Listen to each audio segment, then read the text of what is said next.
Ces postes radio ont eu leur heure de gloire des années 30 à 1960. Ce sont désormais des objets de collection vendus aux enchères. C'est cet homme qui les a récupérés et remis en état pendant 30 ans. L'histoire de cette vente débute il y a un an près de Linazé dans la Vienne. Alors voilà la collection. Tout ça c'est les verticaux. Jacques Boireau veut se séparer de sa collection. Sa maison est remplie de postes radio et il souhaite déménager dans un logement beaucoup plus petit. Chaque radio a son histoire. Toutes étaient dans un triste état. Et ça, il était en état quand vous l'avez récupéré Ah non, il était abîmé.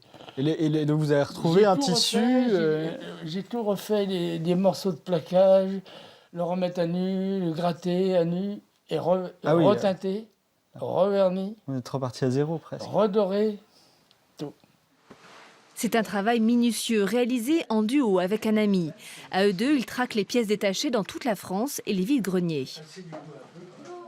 Et cette ficelle, elle est sur le tambour, sur le châssis, mais c'est la même qui vient ici.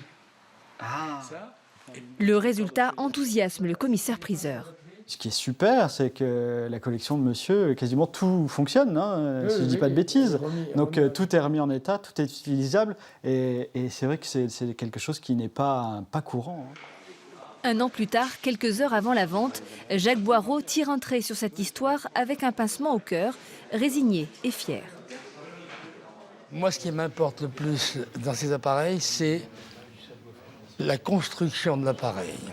Que ce soit dedans ou dehors, c'est-à-dire la boîte ou le châssis, c'est du travail d'artiste. Il fallait l'inventer, ça. Et c'est ce qui m'a fait aimer ça. Ces postes radio ont une valeur, surtout pour les amateurs de beaux objets. Les mises à prix débutaient à 20 €. Une autre vente aura lieu dans 15 jours avec les 50 derniers TSF de collection de Jacques. 50 €, c'est lu, avec le 50 au 38.